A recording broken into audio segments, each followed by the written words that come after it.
Hello everybody and welcome back to another video. In today's video we're going to be doing part 3 for what if Naruto had constant baryon. And I just want to say, if you guys are enjoying this series so far, or you like my content and you're here a lot, then just please do consider subscribing.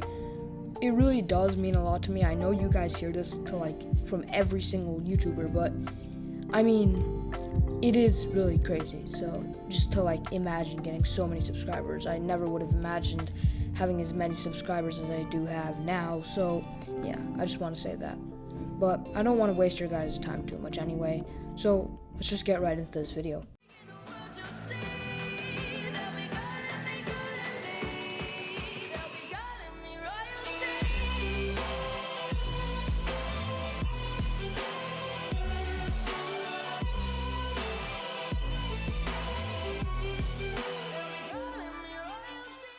Anyway, last time we left off, Kakashi had just announced, Kakashi was just about to announce the Chunin exams. And I just want to point something out. If you guys do hear background noise at any point during this what if, it is because there's construction or something going on right outside of my house. So it is what it is, but I can't really do anything about it, so I'm just letting you guys know that if you do hear that, that's why. But I did try to shut the background noise out, so it should be decent. Either way, Team 7 goes outside as Kakashi meets up with them, explaining that the Chunin exams are going to be happening soon, and asking them, of course, if they want to participate. Now, having no reason not to, Team 7 all accepts this and says, yeah, sure, let's do the Chunin exam, sounds good. And with that, Kakashi says, well, they have 1 week, so they can use that week to train, get better, get ready for the Chunin exams. And in this time, Naruto and Kurama start working on a new form. Yes, a new form. Now, I won't quite spoil what this form is quite yet. Of course, it's not baryon mode, but it's gonna be pretty OP. That's all I can say. Either way, after the 1 week of training, Team 7 all groups up and heads over to the area where the Chunin exams are being held. Now, in the first part, and yes, I'm just skipping straight to the first part of the Chunin exams because I don't really feel like going over Rock Lee and the Chunin that were putting up the Genjutsu. I mean, it all happens, but I don't feel like going over it. There's nothing different from what happens in the original there. But yeah, either way, they arrive at the first part of the Chunin exams, and Ibiki comes in explaining that the first part of the Chunin exams is actually going to be a written test. Now, there were a lot of groans in the background, just being like, "Oh, come on, not a written exam." There's everybody kind of just being like, you know the noise the classroom makes when the teacher says there's homework due tomorrow, at the last minute of class. Yeah, that's just kind of how everybody was feeling. And, well, with that, Ibiki hands out the test, and everybody gets to work. As Naruto looks at these questions and actually is able to answer about 4 of them, 4 out of the 9 questions, about half of them, without even cheating. Because Naruto in this what if is really smart, and he also got help from Kurama. So, I mean, it makes sense. But as they were, going through the questions, Kurama realized that something was off, and Naruto kind of because he's talking with the Nine Tails in his head, obviously. I mean, you always see him do it in near the end of Naruto and in Boruto. He can casually just talk with the Nine Tails in his head without having to disappear, like go into his mindscape or something. He can just talk with him normally. So, they're just talking with each other, and Kurama realizes that something is off.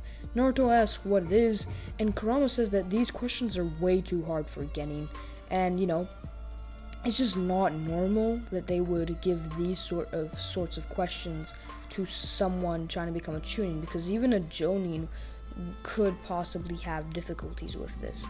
So they realize that you're actually supposed to cheat in these exams, but Naruto really doesn't need to cheat because he already has a bunch of them down. And, with that, Ibiki announces the 10th question and says, oh, by the way, the first 9 actually didn't matter, blah, blah, blah. And Naruto, of course, sticks around for the 10th question. I mean, why should he not? He is able to answer the questions for the most part, so he does. And Ibiki, once again, is like, oh, it was actually a tactical deception again, because guess what? This, I was just testing your will. Like, he does that thing, and everybody's just like, bro, oh my god. But either way, I mean, they can't complain. It saves them a lot of time not having to do the 10th question. So they're like, I mean, at least we passed. As in this moment, Anko smashes in through the window, being like, come on guys, meet me at the Forest of Death. And everybody just like looks up, looking at Anko, and Ibiki's just like shaking his head, being like, Anko, there's a door for a reason. I would recommend using it next time. As Anko completely ignores Ibiki and keeps talking, being like, okay, so yeah, do you want to be disqualified? Come on, part 2, Chunin exams, you passed, now, go. As everybody's like, okay, chill. And everybody goes over to where the second part of the Chunin exams are being held. This being the Forest of Death, of course. Now, after Anko explains the rules, and then casually just makes everybody sign their lives away, they all go to their starting areas, I believe, all spread out around like the perimeter of the Forest of the Dead. Yeah, Forest of the Dead. Bro, that's just, yeah. But Anko does her whole like countdown, and she's like, okay, come on, start. And everybody just runs straight in. Now, Naruto's team goes around looking for, anybody to take a scroll from. And at this current point in time, Naruto is just using his chakra sensing skills and also relying on Kurama a little bit to look for any chakra presences coming from any living beings, and just looking for the biggest chakra signatures. That's the right word. Because the humans will be like emitting the most chakra, and they'll be the most notable. Because I'm pretty sure. Actually, I'm not sure. Okay, whatever. Yeah, just forget I said that. But either way, Naruto's looking for chakra to find people, as suddenly he realizes an extremely strong presence. Something like way stronger than anything he would expect from any of the Genin. And it's a very like dense and dark almost chakra signature, something Naruto has almost never felt before. And it almost feels as if there's multiple chakra signatures just mashed into one. This, as we all know, being Orochimaru's chakra. So, Naruto, although kind of like confused and maybe creeped out about this presence, does decide, you know what, I mean, what's the worst that could happen? And they decide just to follow Orochimaru's presence, as eventually they find him. And it's kind of funny because Orochimaru was looking for them and they were looking for him. Like, they weren't directly looking for Orochimaru, but Orochimaru was looking for them. And either way, this is when Naruto finds, and the rest of Team 7, of course, they find Orochimaru as Orochimaru immediately goes in trying to take Sasuke and whatever, but of course, they're not just gonna let Orochimaru do that, so they start fighting. And the fight is actually pretty even because both Sasuke and Naruto, Sakura's kind of just hiding, of course, are fighting Orochimaru together at the same time, since Naruto in this one wasn't eaten up by the huge snake, since he didn't split off from the group, and they're actually holding their own pretty well. Either way, they just keep fighting and fighting and fighting, as eventually Sasuke finally awakens his Tutomoe Sharingan in both eyes, just like he did in the original while fighting Orochimaru. And seeing that Sasuke had powered up as well, Naruto decides, I guess it's time to use my new form, as he screams, "Mastered Kurama Aura Mode," which is, well, the mastered version of the Kurama Aura Mode. And you guys might be confused at the moment, saying, well, what is this Kurama Aura Mode that you're talking about? You just kind of came up with a mode out of nowhere and just doesn't seem to fit in. Well, what Kurama Aura Mode is actually sort of like KCM, but a level below KCM. So it's because in like earlier Naruto, Kurama and Naruto were not friends, and they weren't like whenever Naruto got Kurama's chakra, it was because he was like under Kurama's influence and he had to like try and control it. But in this one, Kurama is willingly giving him access to his chakra reserve, which effectively just completely buffs all of Naruto's stats, and for the most part just gives him, a lot of Kurama's chakra and creates this orangish aura around him, which is why it's called Kurama Aura Mode. So you can just think of it as one step below KCM. But either way, unlocking this new form, Naruto realizes that, they're fighting, and Naruto's just like noticing something. It's faint, but he can feel something different about Orochimaru. I mean, actually, there are many things different about Orochimaru than a normal person, but there's one thing in particular that happens to stand out. Just a certain characteristic about Orochimaru. As Naruto just searches through like his brain, just looking for where he remembers like some of these things from, and then it clicks. It's like, so that's what it is. Orochimaru is a Sage Mode user, and he realizes that at this point, Orochimaru is already pretty wounded from this battle, and he just needs an opening. Because when he sucks like the life force out of someone, as using the sacrifice, you can't just go to a full strength Orochimaru, right? So Naruto just looks for an opening as he continues fighting, and he tells Sasuke to distract Orochimaru. And Sasuke does exactly that. Although he is a little bit weaker than Orochimaru, he still did hold his own with Tutomoe against Orochimaru, so I believe he can do the same here. So that's exactly what he does. And the instant Naruto sees the opportunity, he jumps in full strength, using all of the Kurama chakra on his legs to bounce off the tree, and stabs his hand straight into Orochimaru's chest, using his claws, because he gets that from the Kurama Aura Mode, as he sucks the life force out of Orochimaru. And this means that Naruto now has 2 out of the 3 sacrifices required, and Orochimaru is just stunned realizing that he can't even move anymore. Somehow he just is starting to feel weak. A technique that he had never ever seen before. As after a few seconds he realized what Naruto was doing. He was draining his life force. But he also realized one more thing.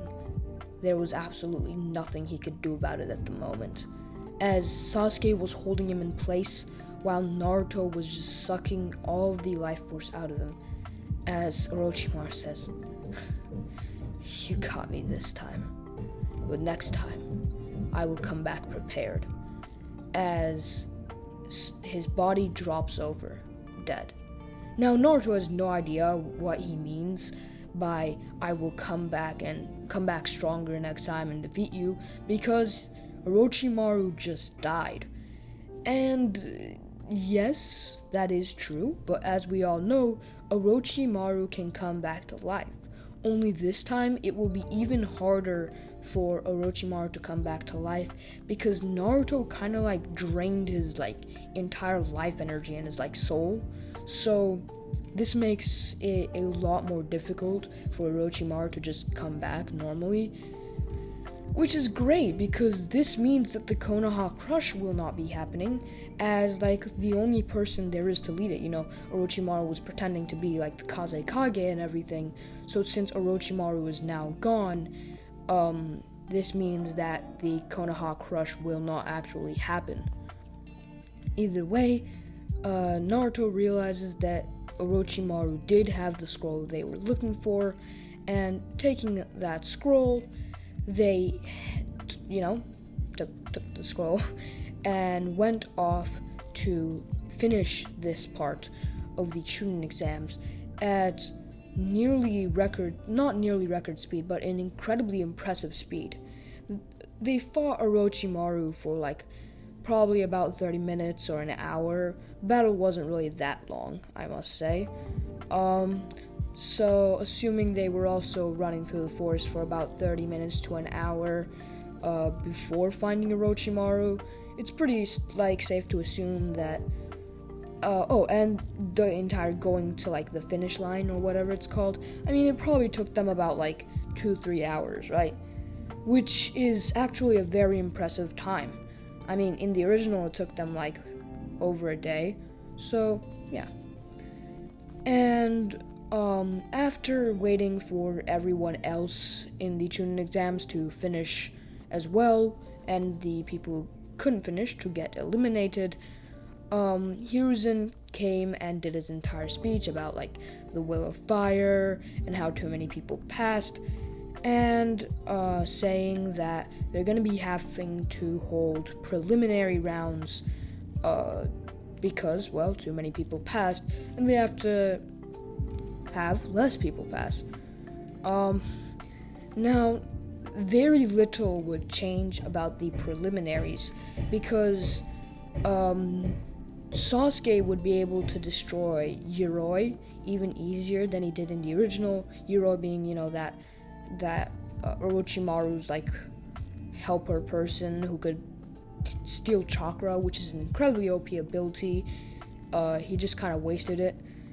But either way, Sakura would end up tying with Ino again, and Naruto would be going up against Kiba, where Kiba, coming down was like, I've grown stronger. I'll beat Naruto and show that I am strong and whatever. As Naruto just stands there, and as the battle starts, my English just doesn't work. Excuse me, guys, but like I cannot physically speak right now. But as the instant the match starts, Kiba gives Akamaru the pill that they use, and as I said, my English does not work today. They go to do their Fang over Fang, but as they're about to do it, Naruto activates his Kurama Aura mode, releasing an insane amount of just like Naruto's entire presence changes, and this just completely stuns Kiba immediately he shuts up. He was about to say fang over fang, but he just like stopped talking, as just looking at Naruto made him scared. Like, Naruto put fear into everybody that was watching except for the Jonin.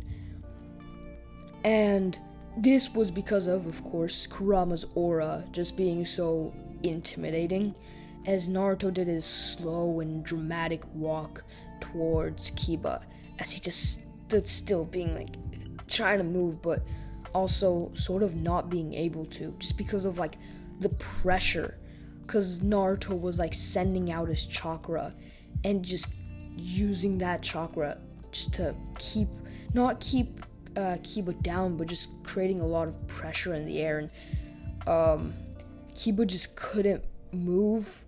I mean, he could, but like barely, as he was stuck, and Naruto walked up to him, holding him by the neck, lifting him up and saying, "Listen, forfeit right now before you regret it." As Kiba says, "Okay, I'll forfeit. I forfeit. I surrender." As Naruto says, "He surrendered. Give me the win." As the proctor just says, yeah, right away. And with that, Naruto passes the preliminary rounds. And this is when they go on a 1-month break. And of course, all of the things with Hinata and Neji, and Rock Lee and Gaara and Tamari and Tenten, all of those other matches go the same basically as canon. And this is when they all go off on their 1-month break. Now, during this 1-month break, Naruto just decides to rest because, it's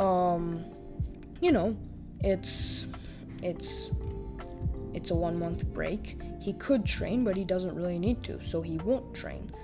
As he is kind of planning on training, but not right now. He's first going to take a break, and he goes to the hot springs, as on his way there, he gets recognized by a certain someone with long white hair. This being our favorite pervy toad sage, Jiraiya. And Jiraiya, recognizing Naruto, just kind of like goes up to him, being like, "Yo, Naruto, is that you?" And Naruto turns around, not recognizing this person, except being like, "Wait, are you one of the legendary Sannin?" And Jiraiya's like, "Yes, I am," doing his like stance, being all proud of himself, as he's just like pointing at himself, that grin on his face.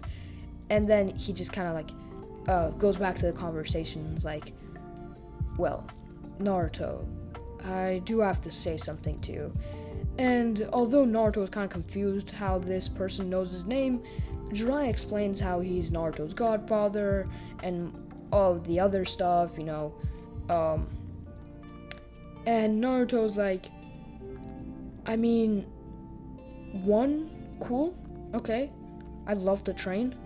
But then he's also like, "Then where were you when I was literally living alone with no parents and basically no money? I mean, some godfather you are, like, you definitely did your job great, but either way, he accepts the training offer, and they get to training. As during this time, Naruto learns the Rasengan. And, I mean, the Rasengan is actually, Naruto can learn it in a month pretty easily, especially in this what if, because, well, the Ninetales isn't interfering, 1, and 2, the Ninetales is actually helping him. So he does learn the Rasengan in this 1 month time.